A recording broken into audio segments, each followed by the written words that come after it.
আসসালামু আলাইকুম।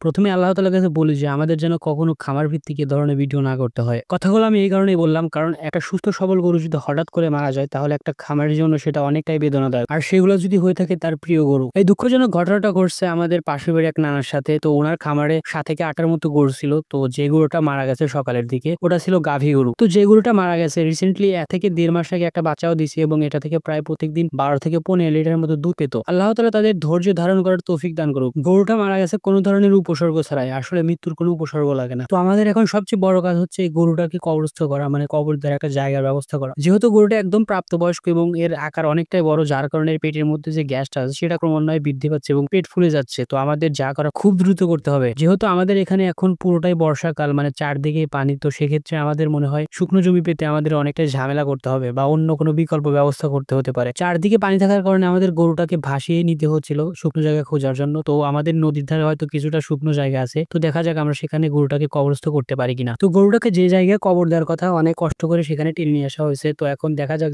যে জায়গা কবর দেওয়ার কথা বলা হয়েছিল সে জায়গায় কবর দিতে পারি কিনা। তো আমরা মূলত যে জায়গাটা ঠিক করছিলাম কবর দেওয়ার জন্য, তো সেখানে যদি কবর দেওয়া না হয় তাহলে আমাদের এটার একটা বিপরীত বা অল্টারনেটিভ একটা উপায় বের করতে হবে। তো আমরা যে জায়গাটা ঠিক করছিলাম কবর দেওয়ার জন্য আগে সেই জায়গার অনুমতি নিতে হবে। অনুমতি ছাড়া কখনোই এই গরুটাকে এখানে কবরস্থ করা ঠিক হবে না। শেষ মুহূর্তে গরুটাকে পাড়ে তুলতে আমাদের অনেকটা কষ্ট করতে হয়েছিল। সেখানে ৭ থেকে ৮ জন লোকের প্রয়োজন হয়েছিল গরুটাকে টেনে নেওয়ার জন্য। সত্যি আমাদের এই বিষয়টা খুব খারাপ লাগছিল যে একটা মরা প্রাণীকে এভাবে টেনে নিতে হচ্ছে। তবে আমাদের কাছে এছাড়া কোনো উপায়ও ছিল না। বর্ষার কারণে না আছে গাড়ির ব্যবস্থা, না আছে গরু কবর দেওয়ার মতো ভালো জায়গা। তো এখন দেখা যাক যে আমরা পতিত জমিতে গরু কবর দেওয়ার মতো পারমিশন পাই কিনা। তো তারা কথাবার্তা বলার পর এখানে কোনোভাবে গরু কবর দেওয়ার মতো পারমিশন দেয়নি আমাদের। তো আমাদের হাতে দ্বিতীয় কোনো অপশন না থাকার কারণে আমাদের এক প্রকার বাধ্য হয়ে গরুটাকে নদীতে ভাসিয়ে দিতে হবে। যেহেতু এখন বর্ষার সময় আমাদের এলাকার চারপাশে সম্পূর্ণরূপে পানিতে ভরা, তো তার কারণে আমাদের হাতে আর কোনো জায়গাও নেই যেখানে আমরা গরুটাকে কবরস্থ করতে পারতাম। তো পরবর্তীতে সবার মতামতের সাপেক্ষে গরুটাকে নদীতে ভাসিয়ে দেওয়া হয়েছিল। তো গরুটাকে ভাসিয়ে দেওয়ার সময় যথাসাধ্য চেষ্টা করা হয়েছে যাতে গরুটাকে মাঝ নদীতে নেওয়া যায়, যাতে করে এটা কোথাও আটকে গিয়ে দুর্গন্ধ না ছড়ায়। আপনারা আমার নানার পরিবারের জন্য দোয়া করবেন যাতে করে আল্লাহ তাআলা তাদের ধৈর্য ধারণ করার তৌফিক দান করে। ভুল ত্রুটি ক্ষমার দৃষ্টিতে দেখবেন কারণ আমাদের এক প্রকার বাধ্য হয়ে এই কাজটা করতে হয়েছে। আল্লাহ হাফেজ।